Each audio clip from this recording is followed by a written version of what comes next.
Hello बच्चों, चलिए प्रश्न देखते हैं। पौधों, जंतुओं और सूक्ष्म जीवों के मध्य पारस्परिक संबंध आवश्यक होते हैं। क्यों होते हैं ये बताना। यहाँ चार विकल्प दिया गया है। फर्स्ट में है प्राकृतिक आपदा के लिए, दूसरा है खाद्य श्रृंखला और खाद्य जाल के लिए, तीसरा है ऊर्जा प्रवाह और खनिज चक्र के लिए, और चौथा है उपरोक्त सभी के लिए। तो चलिए जानते हैं। सबसे पहले हम यहाँ पे जानते हैं इससे संबंधित मुख्य अवधारणा को।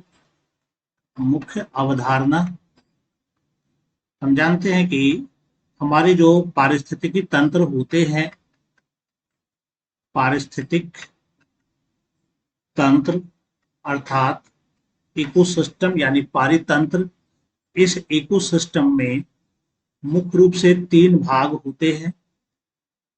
पहला भाग इसका कहलाता है उत्पादक,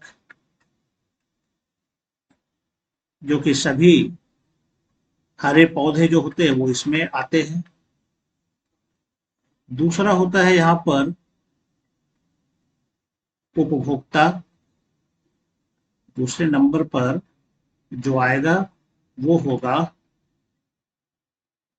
उपभोक्ता, जिसमें कि लगभग सभी जानवर सब आ जाते हैं, शाकाहारी मांसाहारी ये सारे जीव आ जाते हैं।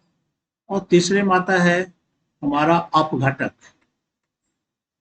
जो कि सूक्ष्म जीव कहलाता है, जिसमें कि कवक और जीवाणु मुख्य रूप से आता है। यह तीनों मिलकर के इस प्रकृति को चलाता है, इस पारिस्थितिकी तंत्र को संतुलन में रखता है। यानी जब तक यह तीनों अपने सही अनुपात में मौजूद है तब तक यह प्रकृति क्या रहता है, यानी कि ये जो पारिस्थितिकी तंत्र है, पारिस्थितिक तंत्र यह संतुलन में बना रहता है। तो हरे पौधे भोजन बनाते हैं और उपभोक्ता उसको खाता है, और अपघटक जब उत्पादक मर जाता है तो उसको फिर यह अपघटित करके उसमें मौजूद सारे तत्वों को बाहर निकाल देता है, जिसे उत्पादक फिर से उपयोग करते हैं। तो यहाँ पर ये पारिस्थितिकी तंत्र जो है कई प्रक्रियाओं को यह चलाता है।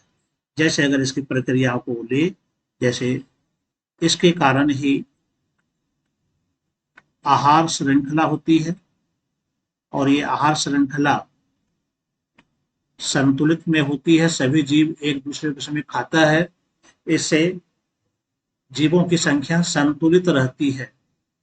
तो आहार श्रृंखला हो, आहार जाल हो, या पारिस्थितिकी तंत्र का मुख्य भाग है। इसी आहार श्रृंखला और आहार जाल के द्वारा जीवों में ऊर्जा प्रवाह होता है।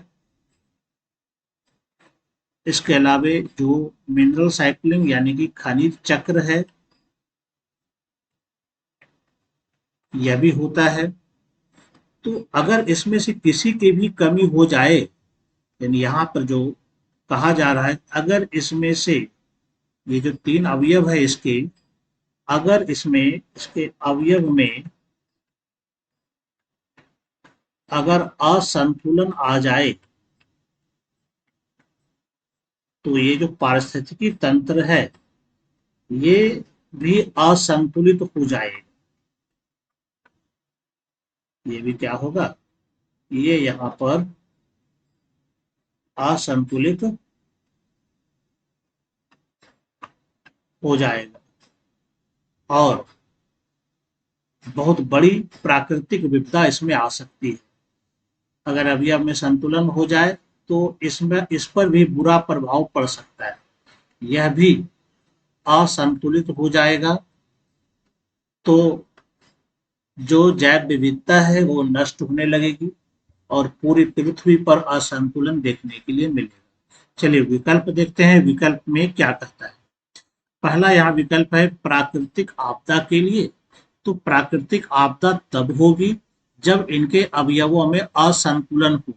तो इसका मतलब यह प्राकृतिक आपदा आ सकती है अगर इस पारिस्थितिकी तंत्र के जो मुख्य अवयव है, पौधे, जंतु और सूक्ष्मजीव, अगर यहाँ संख्या में कमी हुई, इसमें असंतुलन असंतुलन हुआ, तो ये प्राकृतिक आपदा आ सकती है।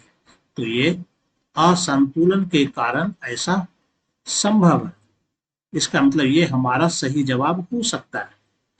दूसरा कहता है खाद्य श्रृंखला और खाद्य जाल के लिए, तो निश्चित रूप से चूंकि पारिस्थितिक तंत्र का यह सब भाग है और इसके द्वारा यह सब क्या होता है, हमारा नियंत्रण में रहता है, तो यह भी जरूरी है।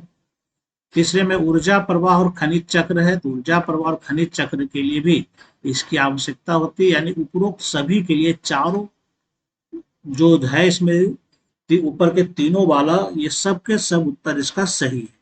यानी यहाँ पर जो हमारा जो प्रमुख उत्तर होगा चारों विकल्पों में से डी नंबर हमारा बिल्कुल सही उत्तर हो जाएगा।